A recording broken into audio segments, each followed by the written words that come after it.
Ahsoka Tano has gone from a character who was initially poorly received by Star Wars fans to one of the most beloved characters in the franchise. How did she get to this point? In this video, I will explain the complete life of Ahsoka Tano, as far as we know at the recording of this video. There's a lot to cover, so let's get into it. Ahsoka Tano is a Force-sensitive Togruta female who was found on the planet Shili by Jedi Master Plo Koon. She was brought to the Jedi Temple on Coruscant as an infant to begin her Jedi training. She presumably took lessons as a youngling before being assigned as the Padawan of Jedi Knight Anakin Skywalker during the Clone Wars. Ahsoka and Anakin helped to rescue the son of Jabba the Hutt, Rhoda, and it was during this mission that the bond between master and apprentice began, as Anakin began to see some of himself in Ahsoka's character. Ahsoka began taking on many missions during the Clone Wars, doing everything from leading entire squadrons of clones in space, to rescuing Jedi younglings from Trandoshans, to even dying temporarily during an unexpected detour to the planet Mortis before being revived. But that's a video by itself for another day. It was during these various missions that Ahsoka gained experience and respect within the Jedi Order, as well as the Republic as a whole. Ahsoka gained many friends during her time in the Clone Wars, becoming close with her master Anakin, his master Obi-Wan, Anakin's wife Padme, future Galactic Senator Lux Bonteri, fellow Padawan Barriss Offee, and Clone Commander Rex or CT-7567. She also faced several notable enemies, including Cad Bane, General Grievous, Aurra Sing, and Darth Maul. Unfortunately for Ahsoka, she would eventually be framed for a fatal bombing at the Jedi Temple, and was forced to go into hiding while Anakin tried to gain evidence to clear her name. Just as she was being tried for her alleged crimes, Anakin interrupted the trial with Ahsoka's old friend Barriss Offee, the real perpetrator of the bombing. This cleared Ahsoka's name, and she was offered the chance to return to the Jedi Order, but ultimately declined and decided to forge her own path in the galaxy. Once Ahsoka went on her own, she ran into a pair of sisters, Trace and Rafa Martez, and stayed with them for a while, before being called upon by Bo-Katan Kryze to assist in the siege of Mandalore, which was an attempt to capture Mandalore back from Darth Maul, who had been ruling it since he defeated Pre Vizsla in a duel. During the siege, Ahsoka faced off against Maul head-to-head before eventually capturing him. While aboard the ship she was using to transport Maul, Order 66 occurred, causing the clone troopers aboard to turn on her. Ahsoka also sensed the turn of her master, Anakin Skywalker, as he fell to the dark side and became Darth Vader.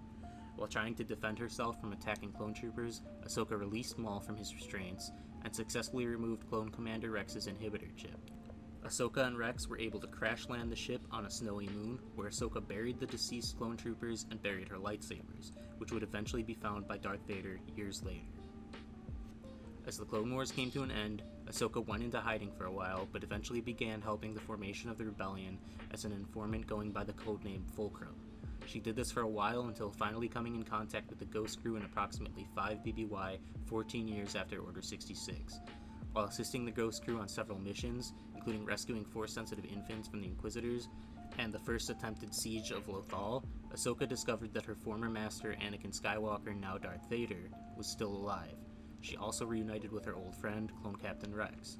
During a mission to find information to help defeat the Sith on the planet Malachor, Ahsoka, along with Kanan Jarrus and Ezra Bridger, discovered a hidden Sith temple.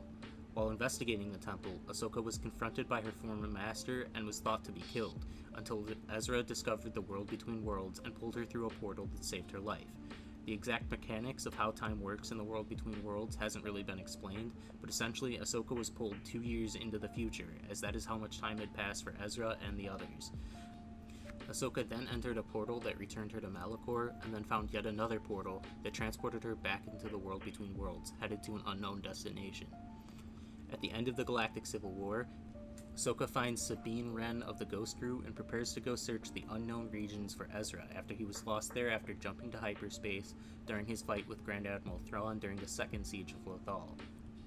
Sometime later, during 9 ABY, about 4 years after Ezra went missing, she's found on the planet Corvus seeking information on Thrawn's whereabouts from Magistrate Morgan Elsbeth, who is ruling a city called Caladan on the planet.